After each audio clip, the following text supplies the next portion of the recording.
So students, the topic which we are going to discuss today is the winds. Okay, now before we move on to the topic winds, we should understand the origin of winds, how the wind has been originated.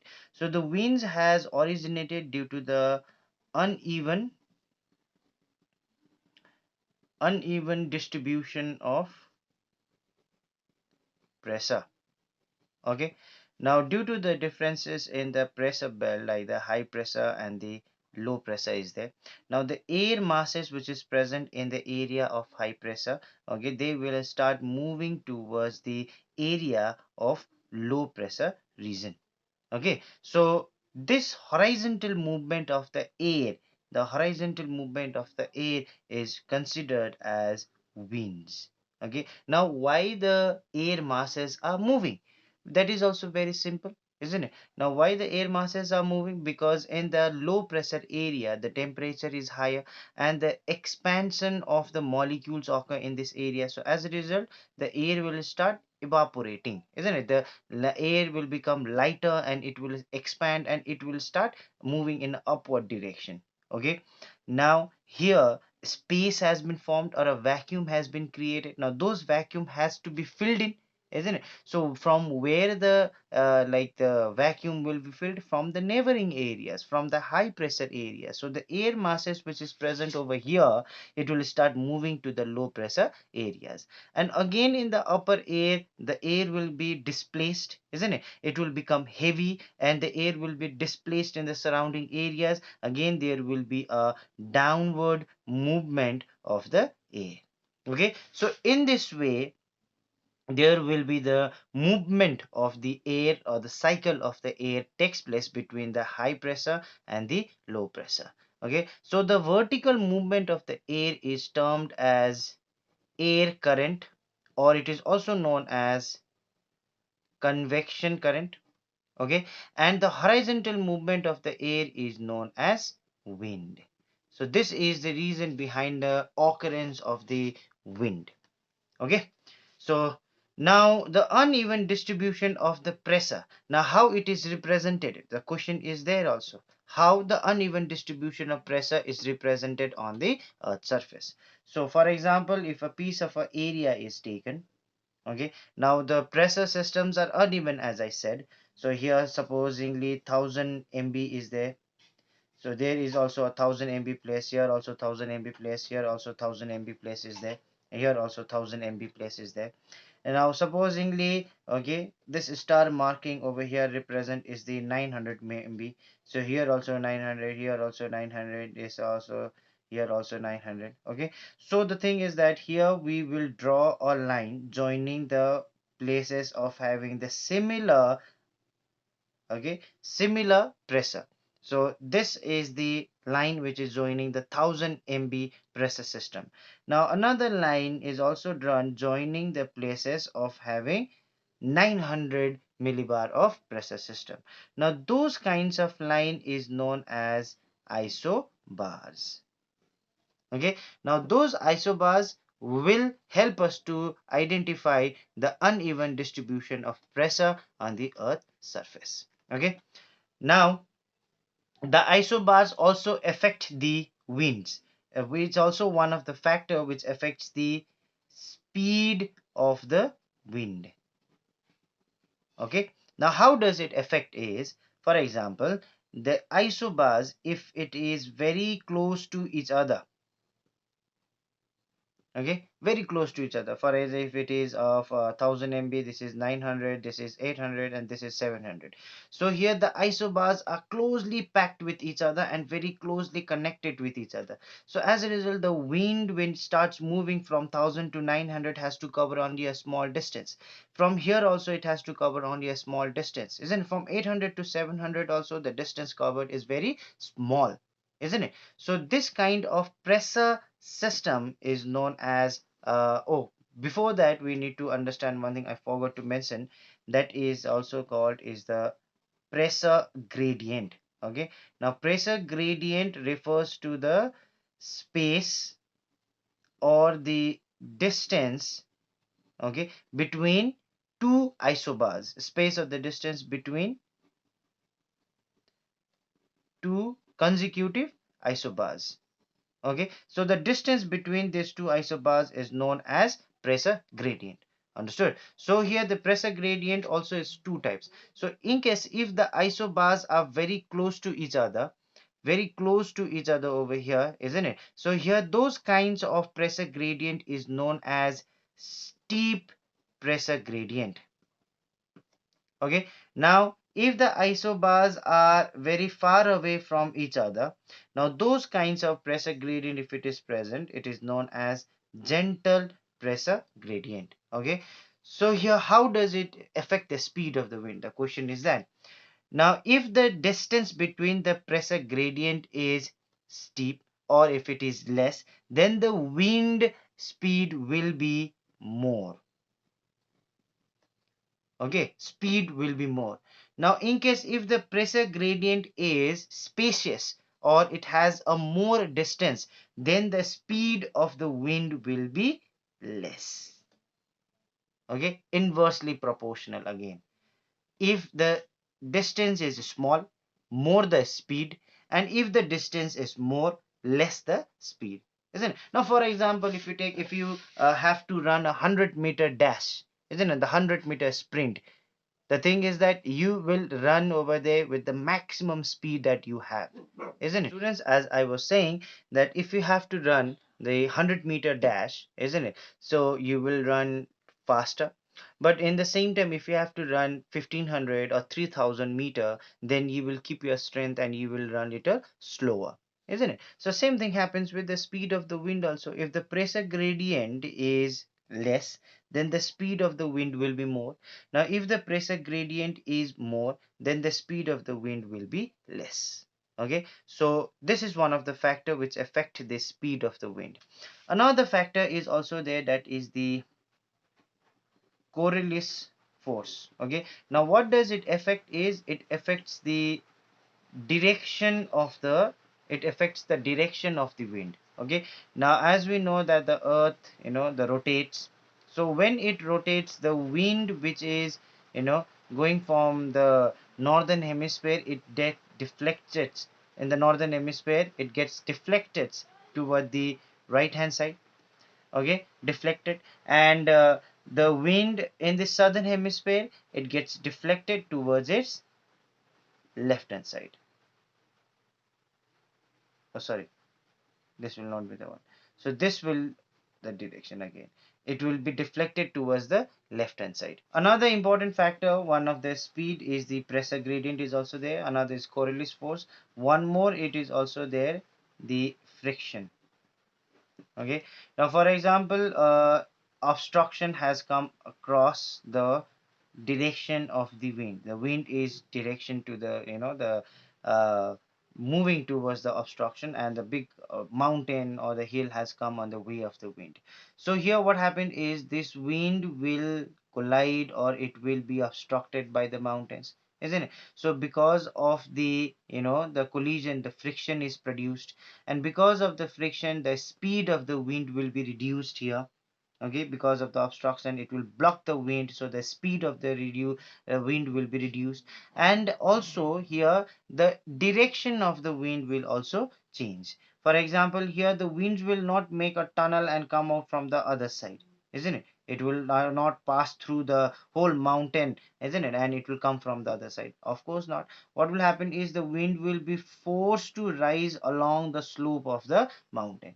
So the wind which was flowing in an, horizontal manner, now they have to rose along the slope of the mountain. So here the friction, okay, of the land masses are reducing the speed of the wind also, as well as it is also affecting the direction also. So not only the speed is affected, but also the direction is also affected due to the friction force.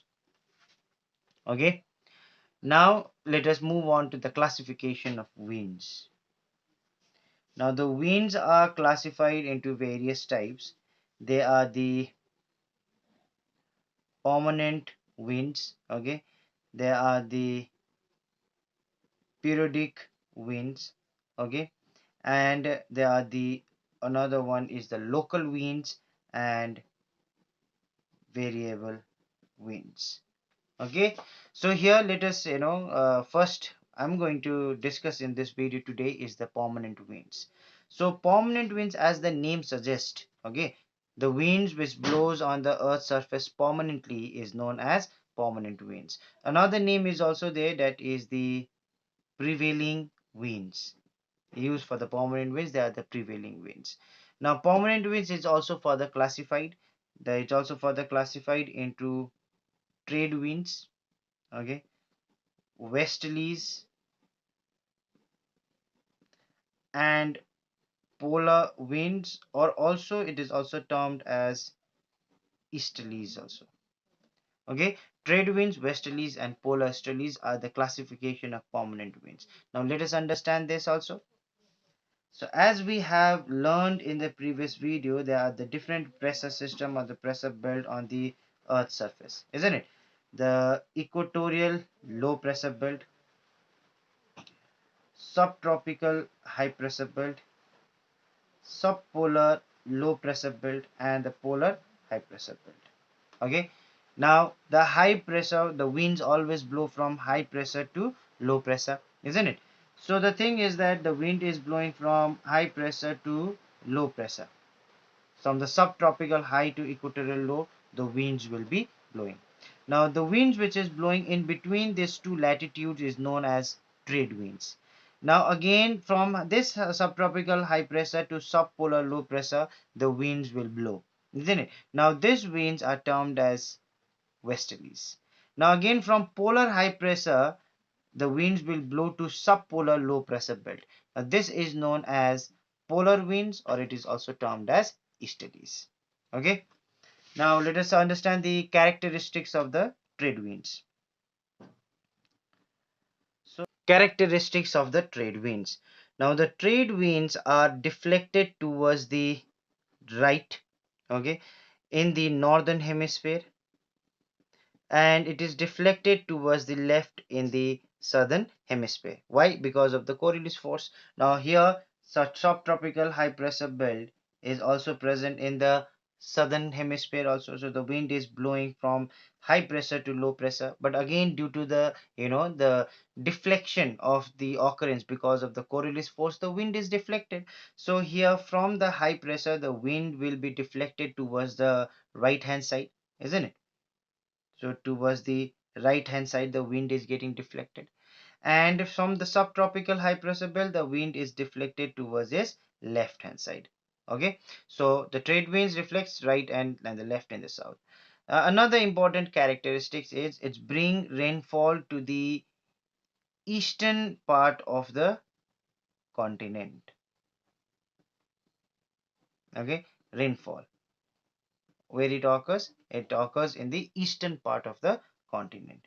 Okay, so another important characteristics is the winds also have steady and slow winds. It is also very popular for its steady and the slow winds. Another characteristics is it is also associated with the formation of cyclones and depressions. Okay, formation of the cyclones and the depressions also.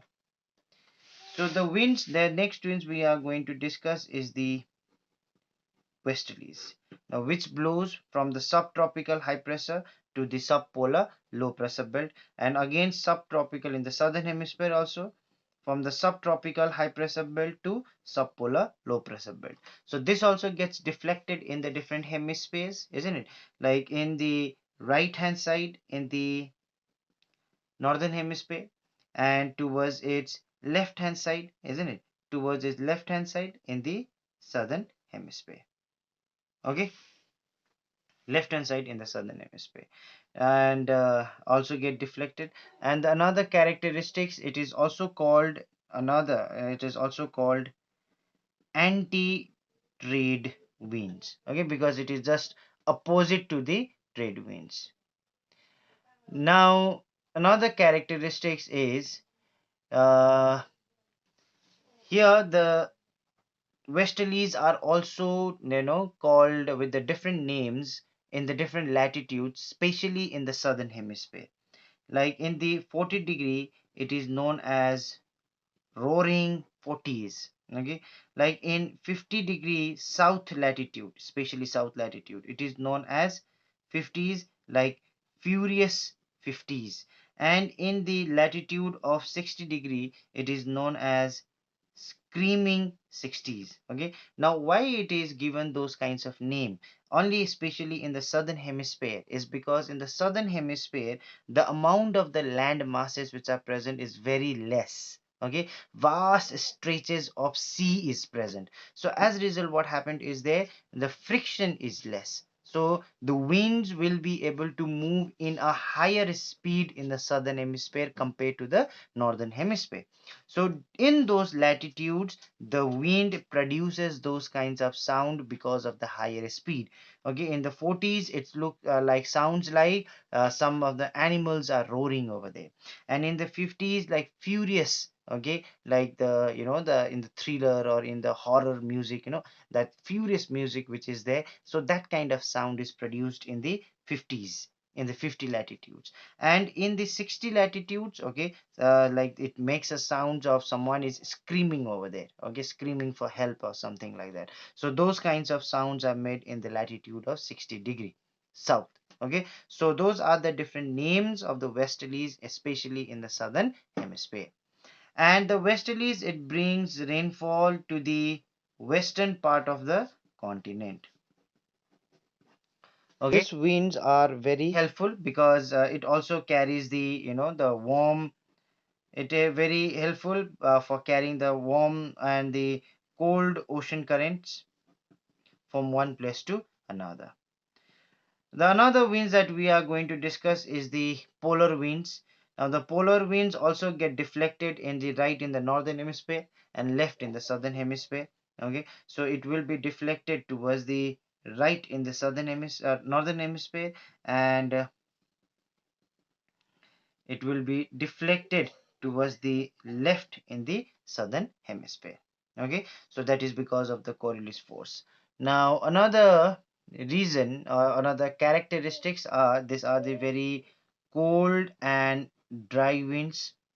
Okay, and maximum, the Coriolis force is maximum near the poles, and therefore the polar winds are more affected by the force, and they result in the direction is changed. Okay, so this winds experience between the polar and the subpolar, and the polar winds are better developed in the southern hemisphere. Important feature is the polar winds are cold and dry winds.